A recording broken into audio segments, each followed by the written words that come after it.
भयभीत से कृष्णा, जिनको कोई भय नहीं उन्हें भी डर, लता पताओं में लिपटे, वस्त्र फटे हुए, पीतांबर बिखरा हुआ, दौड़ते दौड़ते बांके बिहारी मंदिर पहुंचते हैं।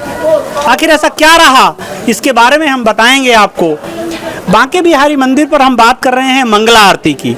अब यहाँ एक साल में ही मंगला आरती होती है। पहले ये मंगला आरती पूरे साल होती थी, रोज होती थी। सुबह को दर्शकों की, श्रद्धालुओं की भीड़ भक्ति भाव से यहाँ आती थी, लेकिन उसके बाद एक साल में केवल उनके जन्मदिन पर ही यह मंगला आरती होने लगी। इसके पीछे आखिर क्या कारण रहा?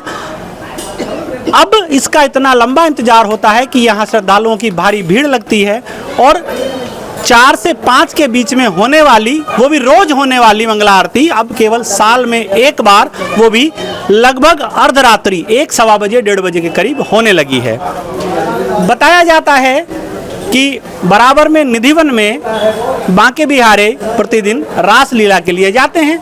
अब निधिवन में रोज जब कान्हा जी जाते हैं और सुबह को जब 3 बजे उनको यहाँ मंगला आरती के लिए आह्वान किया जाता है तो उनको भाग दौड़ में यहाँ पहुँचना पड़ा।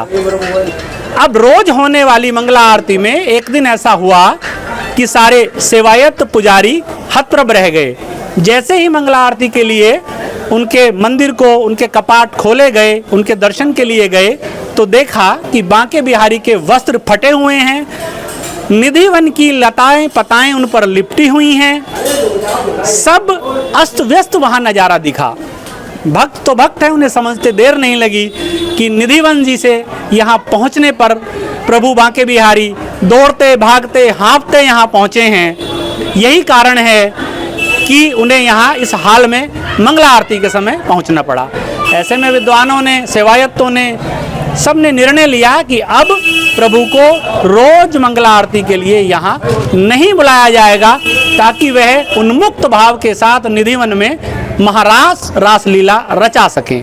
हम बात करेंगे यहाँ लोगों से भी और आपको बताएंगे, ऐसी नई जानकारियाँ देंगे कि इस मंगला आरती को लेकर और क्या जानकारियाँ हैं, क्या जिज्ञासा हैं। आप जुड़े रहिए अमरउजाला.com से। मैं कैमरामैन गिरीश कुमार के साथ अमित मुद्गल, अमरउजाला.com के लिए। कहते हैं बांके बिहारी मंदिर के सेवायत श्रीनाथ गोस्वामी जी से मंदिर के दर्शन के समय में क्या परिवर्तन हुआ है और जन्माष्टमी को लेकर क्या तैयारियां हैं। जी श्रीनाथ जी। श्री राधे राधे। राधे राधे। बांके बिहारी मंदिर में जो जन्माष्टमी का उत्सव है, ये वर्ष में सिर्फ एक ही बार मंगला आरती का कार्यक्रम आयोजन होता है। मंगला आरती जो होती है हमारे पूरे मंदिर में पूरे वर्ष में एक ही बार होती है। इसको लेने के लिए लाखों की संख्या में श्रद्धालु आते हैं और मंगला आरती का जो समय होता है, जो आज से पूर्व से 30-40 वर्ष पहले अगर हम जाएं तो मंगला आरती का समय 3 से 4 बजे का होता था। लेकिन आज के दौर में भीड़ का दबाव देखते हुए इतना भीड़ का प्रेशर हो जाता है कि मंगला आरती हमको 1:45 से लेकर और 2 बजे तक करनी पड़ती है। और मंगला आरती से पहले ठाकुर जी का रात्रि को 12 बजे महाअभिषेक होता है, जो वर्ष में सिर्फ 1 या 2 उत्सवों पे ही होते हैं। उस महाअभिषेक में सारे गोस्वामी लोग रहते हैं और ठाकुर जी का दूध, दही, घी, बूरा, शहद, इत्र, केसर, चंदन आदि जड़ी बूटियों से बिहारी जी का महाअभिषेक होता है। उस पंचामृत से जो ब्रजवासी पूरे दिन जो व्रत रखते हैं, उस व्रत का पारायण भी उस पंचामृत को पीकर करते हैं। फिर वो प्रसाद के रूप में पंचामृत भी बढ़ता है। उसके तदोपरांत ही बिहारी जी का मंगला के दर्शन की तैयारियां हो जाती हैं। 1:45 पे दर्शन खुल जाते हैं, 2 बजे मंगला आरती होती है।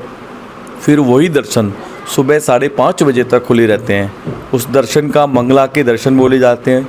और एक पुरानी कहावत है कि जो करे मंगला वो कभी ना हो कंगला, ब्रज के रसिकों और संतों ने लिखा है।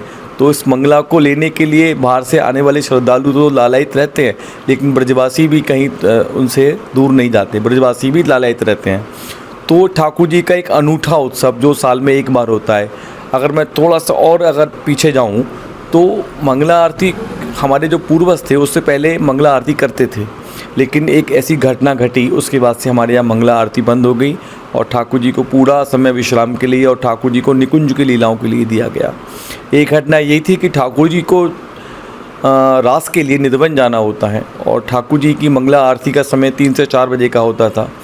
तो तो एक बार की घटना थी कि ठाकुर जी को मंगला के लिए निधवन से आना पड़ा और उनको अपनी निकुंज लीलाओं में व्यवधान पड़ा। तो देखा गया ठाकुर जी ने जो वस्त्र पहन रखे थे उसमें से कुछ फटे हुए वस्त्र निधवन की लता पताओं में लिपटे हुए मिले और कुछ वस्त्र बिहार जी के अंदर ठाकुर जी गर्भगृह में मिले। तो हमारे पूर्वजों को लगा कि ठाकुर जी को मंगला के लिए अपनी निकुंज लीला को छोड़ के आना पड़ता है, तो इसलिए ठाकुर जी को विश्राम देने के लिए और ठाकुर जी को निकुंज लीला में ही अपने आनंद लें, इसलिए श्रृंगार आरती, राजभोग आरती और शयन आरती 3 आरतियाँ होती हैं। मंगला आरती केवल जन्माष्टमी वाले दिन ही होती है। पर देख रहे हैं तो हमारे चैनल को सब्सक्राइब करें और बेल आइकन को दबाना ना भूलें। अगर आप फेसबुक पर यह वीडियो देख रहे हैं तो हमारे पेज को लाइक करें।